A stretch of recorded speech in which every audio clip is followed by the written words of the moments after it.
Salam alaikum, shalom à vous tous. Aujourd'hui, on va parler de quelques événements. Et dans ces événements, on arrive à cette paracha.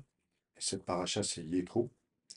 Et le titre de cette paracha, qui nous parle de tous, qui a quelque chose de vraiment intérieur en nous-mêmes, c'est pourquoi avoir confiance en une vérité. Alors Yétro, on va se poser la question, mais pourquoi dans le livre des parachas, il y a Yétro? Yétro, c'est poser beaucoup de questions. Si on se rappelle un peu avant, c'est que Yétro était conseiller de Pharaon. Mais à un moment donné, il n'était pas d'accord sur un point, sur cette destruction d'un être humain, etc. Il se sauve, il va dans le pays de Madian, et il entend ce qui se passe en Misraïm. La libération des Égyptiens, la libération des Béné Israël, etc. Et à un moment donné, il y avait Amalek qui voulait attaquer les Béné Israël. Il voulait se mettre avec lui. Mais quand il a vu la main de Dieu, il s'est dit, attention. Je ne peux pas aller plus loin. Car Yétro, vous savez tous, c'est le beau-père de Moshe, et il va s'approcher pour aller voir son beau-frère, son Moshe.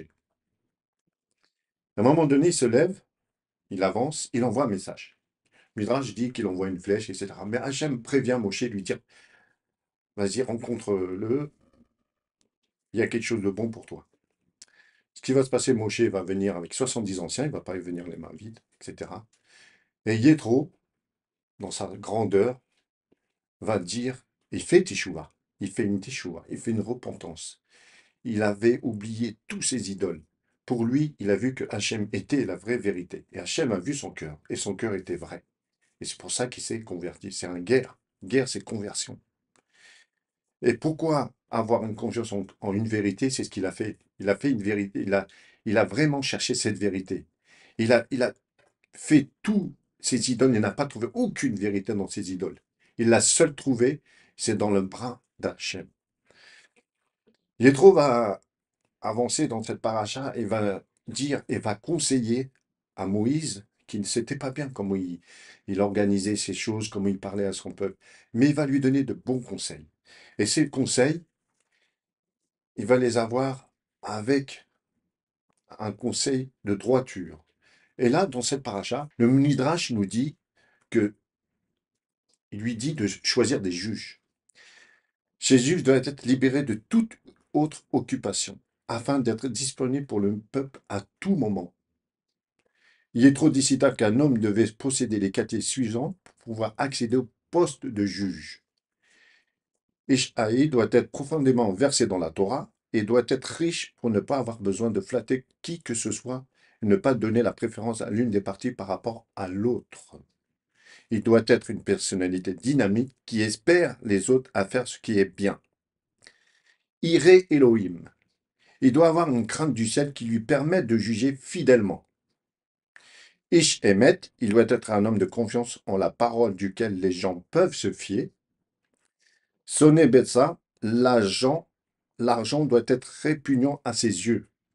Il n'attachera pas d'importance à son propre argent, et encore moins à celui des autres. Il ne sera donc pas tenté de se laisser corrompre. Yétro est quelqu'un de... Franchement, dans cette paracha est merveilleux, parce qu'il va donner des bons conseils à Moshe. Et Yétro dit à Moshe, choisis des hommes qui possèdent les qualités que je t'ai décrites. La Roi HaKodesh, la présence divine qui repose sur toi, te permettra de connaître leur véritable personnalité. Ainsi, il désigne des juges qui sont responsables d'un millier, de centaines, de 50 et de dizaines d'hommes, etc., etc.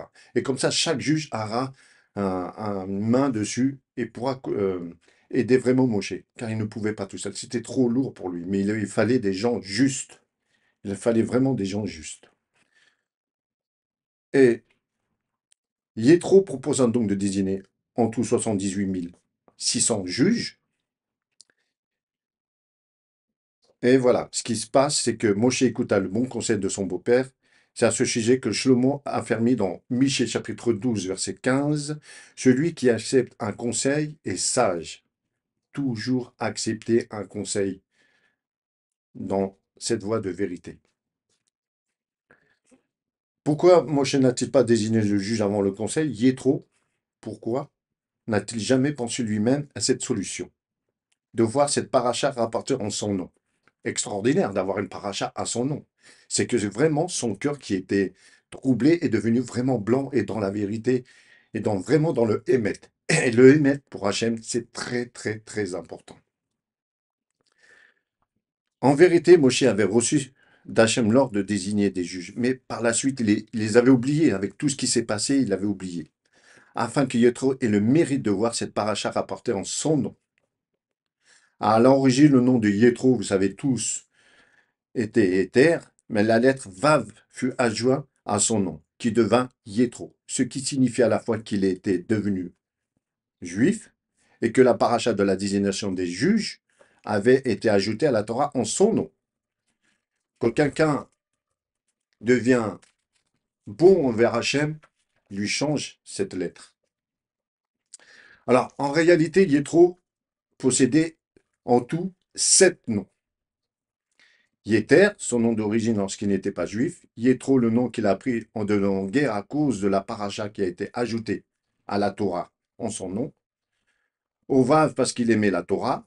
Aver parce qu'il est devenu le compagnon d'Hachem. Réouel qui signifie qu'il était aimé par Hachem et l'ami du Kol Israël.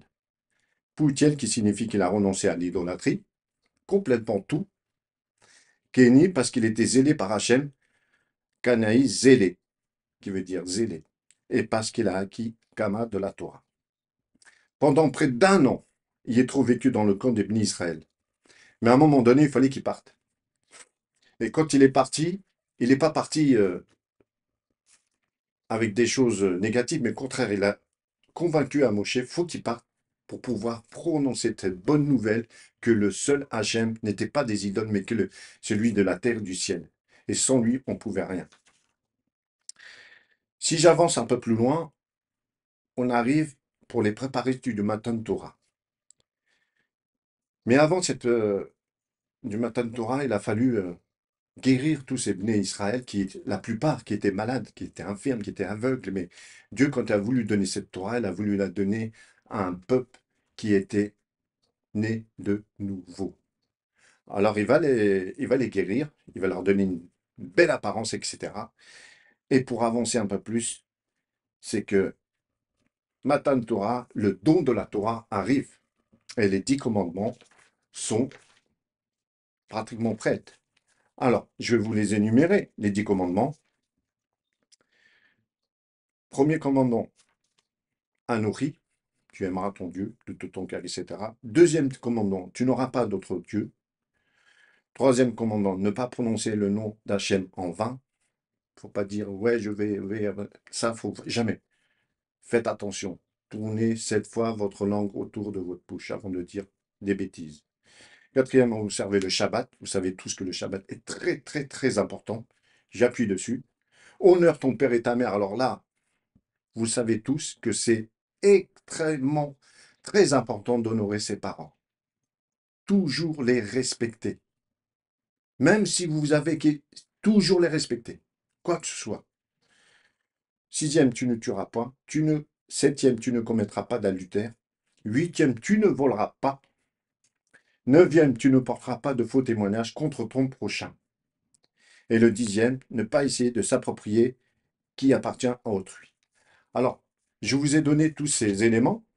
C'est vrai que par rapport au titre que je vous ai donné, pourquoi avoir confiance en une vérité, c'est de prendre l'exemple d'Yétro.